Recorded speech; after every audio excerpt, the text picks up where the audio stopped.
Hi, guys. Welcome back to another episode of the Storytime Society. I'm your host, Jamie, and I'm so happy you're here. I'm so glad you're alive. I'm cosplaying Katy Perry going to space today, so I have this little tag on my shirt that says, I went to space. So, yeah. Anyways, let's get into the episode. The theme for today's episode is Am I the Asshole subreddit?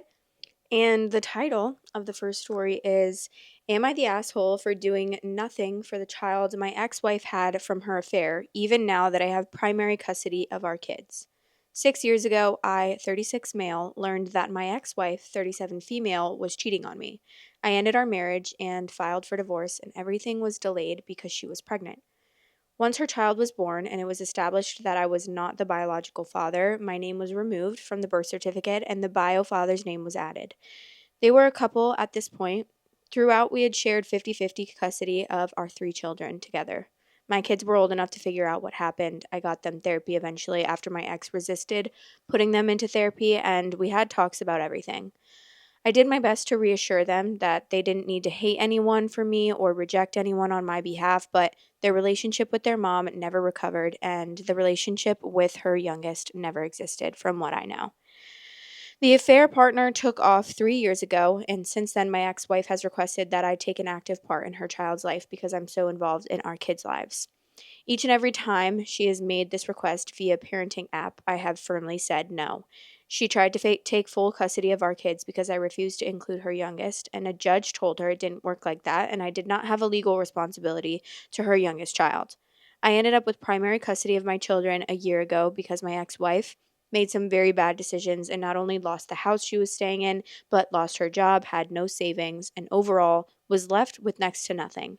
After this happened, her requests for me to do something for her child increased. I ignored them for the most part and did as I was instructed to by my lawyer, and replied to the ones that indicated I was responsible for ensuring the child was adequately cared for.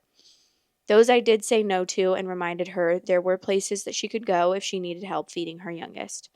Our kids still must go over to her house for her every other weekend visitation, and they hate it, which angers my ex because they have zero relationship with her youngest, and it angers her that I won't ensure that all of the kids have a good relationship and that her youngest knows what it's like to have a fatherly figure. She said she would allow me to adopt her child if I was willing. Then she said she would at least like me to do something, to express some care for her child, send birthday and Christmas gifts, send food occasionally, offer to let her child join in for some activities. I do none of this. I have asked my kids if they would like to spend more time with their half sibling or give gifts, but they have always said no, and they told me when they can make the decision to go to their mom's house, they won't have anything to do with her child either.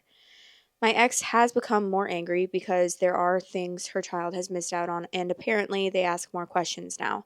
Some of her messages on the app are now extremely hostile. There's nothing I can do about this for the moment, but they're saved, so if we end up back in court, they can be shown. She told me I act like I'm such a good person, but I treat a child like shit. I don't feel bad exactly. I know I would have a very hard time being around this child, and they're so innocent, I prefer to stay away and not let them feel the weight of my issues with their mother and how they were conceived.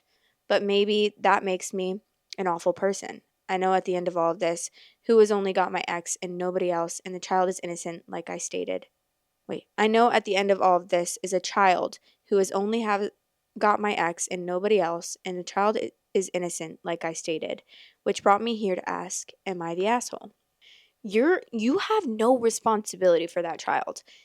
This mom is pretty much just projecting onto this man, blaming everything on him as if it's not her fault that she cheated, had a baby with someone else, then left her husband for that person, and then he ended up dipping on them. Like, that is not your husband's fault. That's all your fault. You created this mess. Like, you made this bed, so you're gonna have to sleep in it, girl. Like, I'm sorry. And he has no moral responsibility or legal responsibility to take care of this child. And the fact that she's putting that on him just shows the type of person that she is. She clearly like, I know narcissist is thrown around a lot, so, like, obviously, take this with a grain of salt, but for me, like, this seems like something a narcissist would do, is just basically place blame on everyone else but themselves and not take responsibility for anything and make it everyone else's responsibility when it's really her responsibility. Everything is her responsibility. She made this mess, like I said. Like, she's the one who did this. She's the one who turned her life into this situation. So I'm not really sure, like, what she's expecting. And this dad is a great dad. She is so lucky that she chose to have kids with this amazing man that can take care of all these children, and that this guy didn't dip out on her too. And then she was left with what, 4 kids, or I forget how many kids they have together, 3 or 2 or something. Then, you know what I mean? Like, she's lucky because at least this guy is doing all that he is responsible for and taking care of his kids. I would love to know what she did, though, also. Okay, some of the comments. Not the asshole. She needs to put this much energy into ensuring that the child's actual father is contributing. I'm just wondering, in all of this, where's the actual father if his name is on the paper? So wouldn't that mean he's legally obliged to be there for his kid? Yes, but he apparently does not pay. Even though she sued for child support, he still avoids paying and has no relationship with the child. Yeah, do people not understand that, like, just because you're legally obligated doesn't mean that it's, like, that's actually going to happen?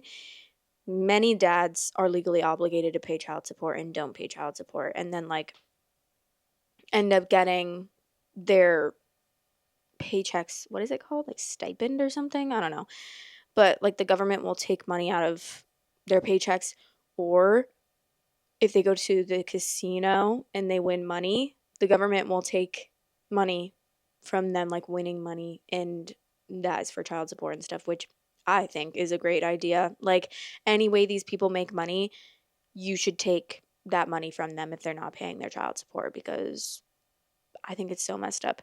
I know there's scenarios where it's like the child support is, I don't even know what to say. I don't know how to say that or word that, but I know, like, someone that I know had their kids more than the mom did, but they were paying like thousands of dollars. They have like 5 or 6 kids together, and he was paying like thousands of dollars to the mother for child support, even though it didn't really make sense because he took more care of the kids than she did. And, like, that's a situation where it's like a little bit, iffy. And I don't, obviously the law is not always perfect, and that's not always perfect, but in most cases, it's like, if you're a dad and you're not paying your child support and you should be, you're fucked up for that, and you should be punished for that. So that's what I believe. The title of the next story is, Am I the asshole for sending footage of my neighbor's husband sneaking into another woman's house? I have security cameras around my house. Nothing crazy, just front and back for peace of mind. They record automatically with motion. One night last month, I caught my neighbor's husband, mid-40 male, sneaking around oddly late, like around 2 a.m., heading into a house across the street where a recently divorced woman lives. He waited in the alley and used the side door. I wasn't going to say anything, not my business. But a week later, the neighbor's wife, who I've always gotten along with, told me she thought her husband was cheating and asked if I'd seen anything weird on my cams. I paused, and then I asked, Do you want me to check? I showed her the clip and she lost it, like sobbing in my kitchen level of upset. Now her husband found out and is threatening me with legal consequences for spying and ruining his marriage. Some neighbors say I should have just kept quiet, but she asked and I just answered. Am I the asshole? No, obviously not. You're not the asshole. Like, what? What are the legal consequences for that? You're spying on me? Oh, sorry, I have a camera and it saw you cheating on your wife. God forbid a woman catch a man cheating. Wild accusations. Like, so, yeah, she's the one who ruined that marriage. It's all her fault for having a camera. You have no responsibility there. Like, no loyalty there. You shouldn't be punished. There's nothing wrong with what you did. It's the fact that she caught you that's really messed up. I totally understand where you're coming from. You should definitely sue her, for sure. Okay, let's read some comments. She asked and you showed her. There's no expectation of privacy outside. Yeah, like what? I don't understand where do these men get off? Cuz they think they're the fucking like captains of the pirate ships. I don't understand what's going on up there that makes you think this is your fault and not mine. Huh? Please. No words. Silence. Speechless. Right? And people who do crappy things don't get special consideration when they get caught and blame someone who only told the truth. Exactly. If you swim with the wrong crowd, don't act coy when someone spills the truth. I'm dead. Okay. She asked for a show and tell and you delivered. Just remember, nature doesn't do confidentiality. Well, if privacy was a VIP club, it looks like she just got a general admission ticket to the outside world. And not the asshole. The husband is the obvious asshole in this scenario. Yeah. There's not even one single there if one person said that she was the asshole in this, then they're clearly just like a serial cheater or something, because I can't imagine agreeing with this man. Not the asshole. Were you expected to lie? You did not ruin the marriage. His cheating ass did. Yeah, what loyalty is OP supposed to have to the cheating POS? OP was asked. The audacity to even say that OP is the one to have ruined his marriage. Zero accountability. Worthless POS. It's crazy how much people don't take accountability for what they do, especially when it's something as like crazy as cheating or just like other crazy things that people do and don't take accountability for. It just doesn't make sense to me. It's like, what do you mean? What do you mean? What do you mean? Oh, when you nod your head. Okay, anyways, the title of the next story is Am I the asshole for not letting my girlfriend move in after she quit her job without telling me?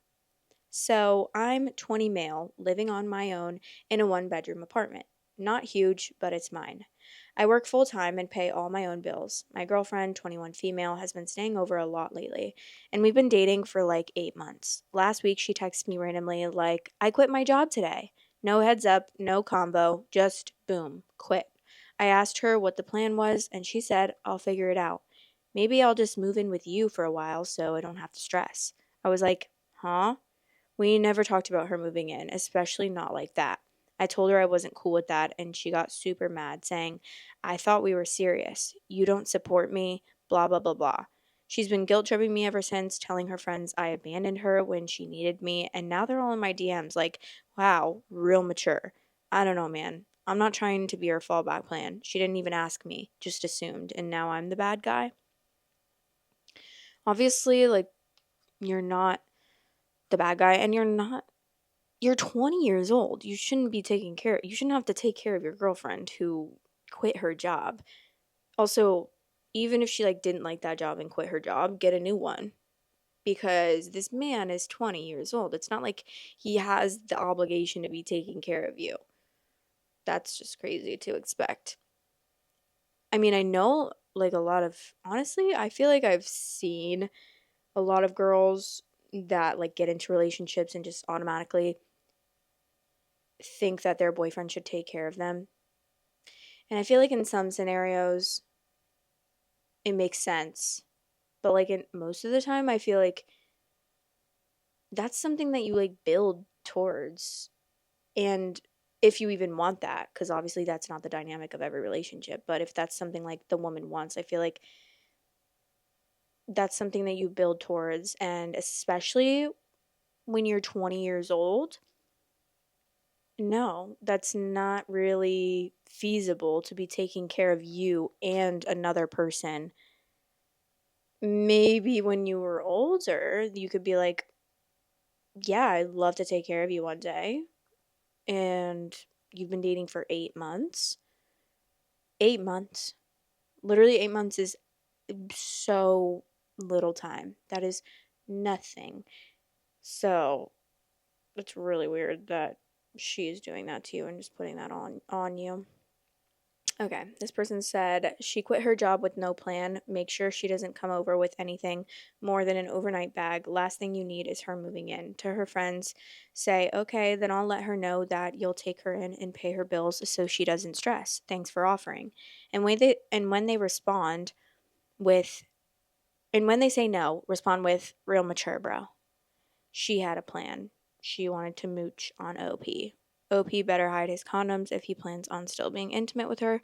No, OP should break up with this woman. No, not even woman, but like, because why are you gonna. You shouldn't stay with someone that's like this. It just kind of sounds like she's abusing her. I don't even know what I'm trying to say.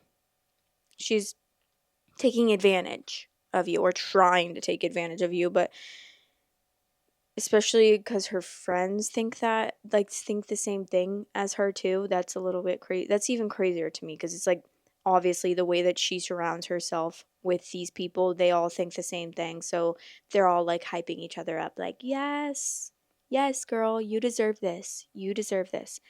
Like, yeah, maybe you do deserve this out of a person or a partner, but it's not something that you should just expect and randomly quit your job one day and say, okay, I'm going to move in with you so I don't have to stress out. Thank you for taking care of me. Like, that is not part of the plan. The title of the next story is Am I the Asshole for Defending Myself from My Boyfriend's Little Sister? It was the day after my boyfriend, 24 male, proposed to me. I, 22 female, had my boyfriend meet my parents already, so we both planned to meet his family the next day after the proposal. At about 6 p.m., we went to his family's house. It was a big deal for me to give a good impression, so I wanted to impress them and be positive. His parents were great, and his relatives were really funny. We had dinner, and his dad and mom were very chatty. And I'm not really a talkative person, so it made things a lot easier. I knew he had a little sister, so I unfortunately asked to see her since she wasn't at the table. My boyfriend's mom quickly escorted her out of her room as she was busy talking with her friends at this point. I then said hi to her and asked her name. She looked at me weirdly, but I tried to ignore it. But then she told me, Your hair looks like a bird's nest in front of the family. For context, I have curly, wavy hair that gets dry and frizzy fast. It made her dad laugh, so I got a bit uncomfortable, but I laughed it off. She told me that my boyfriend's ex girlfriend was better looking and said she doesn't want me here. By the way, she's about 15 years old, and it quite hurt my feelings, but I still kept a smile and asked her if she ate dinner yet. Of course, she told me, Yeah, have you? Because I can tell with your fat ass. At that point, it was my breaking point because basically his relatives were chuckling and he wasn't doing anything or saying anything.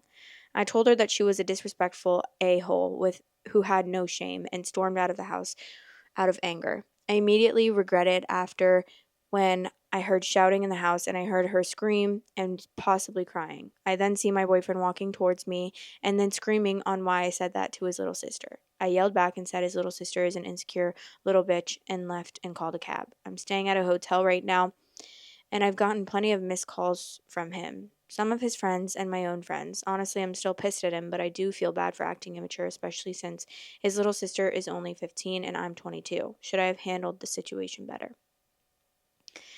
I mean, you just shouldn't be getting engaged. That's the first thing I have to say. That sounds a little bit crazy to me. Like, why are you getting engaged? Not, I mean, No, 22 is very young to get engaged. And I'm not saying everyone shouldn't get engaged at 22 because I know that there are people that are engaged at 22 and it lasts, but I definitely know that like the younger you are, the less of a chance statistically your marriage isn't going to work out, probably statistically. And also, you're just now meeting each other's families and he's proposing already. So it's just all weird to me. And like by the way that she handled this situation, I can tell that she's not ready for an engagement.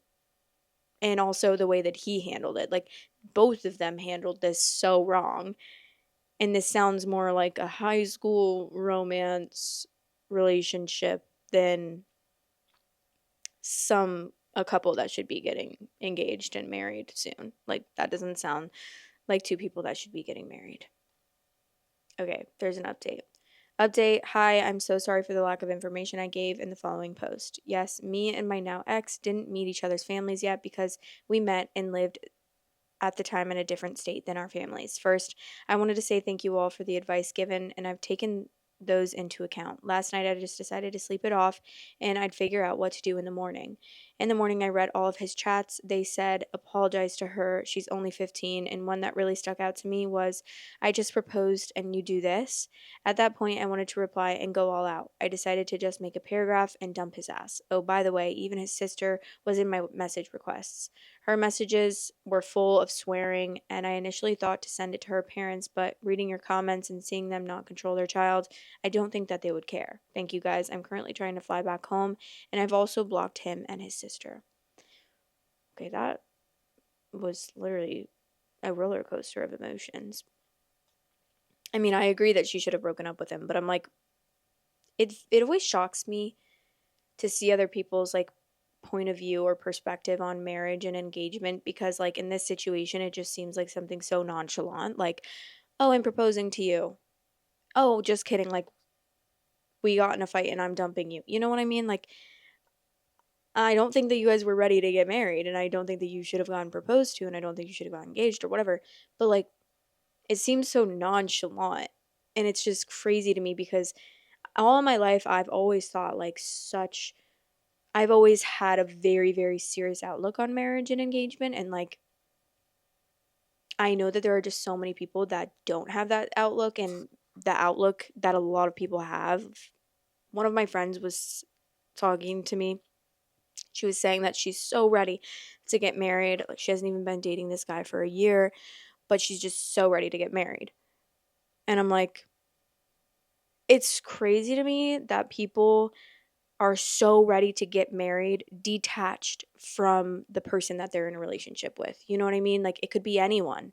It's not about the person that they're with, which is what it should be about. It's about just getting married. Like, I'm so ready to get married. Not, I love this person so much and I want to get married to them so bad. It's just, I want to get married. And anyone that I was with at this current time and place is who I would be getting married to. You know what I mean? Like, some people are so detached from an actual relationship with someone, and the whole goal of a marriage is to have a healthy relationship and have a foundation that will lead to a healthy, long-lasting marriage, not just to get married because you're so ready and you want to be married. It just doesn't, it's really wild to me, like that whole concept of just people really wanting to get married. And I was around it so much in college because, obviously, as all of you know, I went to a Christian private college, and it was like ring by spring, like get married at 18 years old, or and then you can live together on campus apartments together when you get married. And so many people were getting married, and I was like, what's happening? We are all children. We are all babies. And just like, I none of them were ready to get married. And this one couple they had just started school. They were freshmen. I was like a junior at this time, a junior or senior, I don't know. But they were in one of my classes, and they had gotten engaged and married like super quickly. They had like just turned 18, and they were barely even there together for like a year. And that's just like the Christian community, and that's very socially acceptable and normal in the Christian community. But it was so crazy to me. And I'm like, I wonder if they're still together. But a lot of people that I know that got married or engaged in college very early on are all separated and with different people and divorced. And like, that's why I just think that, what's the rush? If you're really meant to be with this person, if you're really going to be married for the rest of your life, why do you want to start so early? Why do you want to rush into it? I just don't, I will never understand that concept. And I get wanting to like have that security in your relationship, but if it's meant to be, it will be. And I think that people prioritize the wrong things so often, when you should be prioritizing having a healthy relationship and building a healthy foundation with your partner rather than building towards a marriage, like we're gonna get married. No, focus on your relationship and focus on the progression of your relationship and the healthiness of your relationship and whether you guys can communicate or not and how you guys handle certain conflicts and situations together. And then marriage is an afterthought. Marriage is not like the end goal. Marriage is an extra added fun little thing that you can do if you're in a healthy relationship that you know is going to last forever anyways. And I think that I support people not getting married and being in a healthy relationship for the rest of their lives over people just getting married to get married because they're so ready to get married and then end up getting divorced. You know what I mean? Like some people will be together forever and they don't have to get married, but they have the best relationship and they're so secure. And I don't know. It's just wild to me. Like I would much rather just like be in a healthy relationship than be trying to get, I don't know how to put it. You know what I mean? That's why like with my boyfriend, when I talk to him about it or when we talk about it, I'm just like I am like I'm chilling with where I am in life right now and I feel no rush to get married. I feel no rush to have kids. I feel no rush to get engaged. I just am like trying to get through life, to be honest, and I'm trying to figure out and like build a future for myself. And to just think about like having a kid or getting married, I'm just like I would rather focus on our relationship and be in our health. And like what I was saying to him is we have such a good relationship and we are in such a good place. And I've just heard such like nightmare stories about people getting engaged and then like everything changing. And I don't think that would happen with us, but I would much rather just like stay where we are in our relationship and be in a healthy, happy relationship together than make him feel like he needs to rush to propose to me. Otherwise, like I'm gonna leave him, you know? I don't know. But we do plan to get engaged, obviously. It's just like it's gonna come when it comes and when we're comfortable, when we're both like on the same page about it and both comfortable and ready to get engaged. But I don't know. It's so interesting to me. And I know probably some of you listening are in like a boat like that, and I know that I'm probably talking to a lot of people that maybe feel that way because I know that it's a pretty common thing in this day and age to expect marriage by a certain age and only really care about the timeline rather than like caring about the actual relationship itself or the actual, your life and not just like when you're meeting these milestones. But I wish people would just take a step back and like not care so much about the timeline and having everything timed so perfectly with what they thought their life would be when they were 15 years old and where they expected themselves to be or where other people are at this point in their lives and just focused on themselves and how they feel because everyone's at different times in their lives. Everyone's experiencing different things in their lives and everyone is at a different rate in like growing and everyone's at a different timeline and that's okay. Like we don't all need to figure out what our life purpose is by the age of 25. We don't need to figure out what we want to do for the rest of our lives by the age of 30. Like we're all just trying to survive and get through life and that reminds me that I'm cosplaying as Katy Perry right now. And the fact that they went to space is so genuinely insane to me. It's like the interviews that she's doing, I'm like, did you get half of your brain removed? What's going on here? Why do you have no sense of self-awareness, no sense of reality, no sense of what is going on in the world and your own country that you're living in? You have no idea what the people are going through right now as you're sitting there saying, you will never know how much love you have until the day you launch. What do you mean? Who? Who? You and your billionaire friends? So you guys are going to be the only ones that figure out how much love you have in your hearts because you're going to launch into space and figure out how much love you have. What do you mean? Like I can figure out how much love I have without fucking taking an expensive trip to the damn moon. Oh my God, it's just so dense. It's so dense and it's so disgusting. It's like, you're just embarrassing. Why are you sitting here in front of millions of people saying the unity that you guys created as if you just did like the most crazy thing that's gonna change America and you solved world hunger? You did not solve world hunger, Katy Perry. You went to space for 3.7 seconds and then you came back down and acted like you went on an ayahuasca trip and figured out your whole life's purpose and everyone else's life's purpose. It just makes no sense to me. It's like, get a grip. Get a grip. We're all like struggling. Most people are 95% of people are struggling to put food on the table, have a roof over our heads, have a life, live every day, like wake up the next day. So many people are struggling and oh my God, I just can't believe it. It's like what you could have done with that money is insane. What you could have done to help people in the world, to help people. That's why I'm like, why are these people getting money?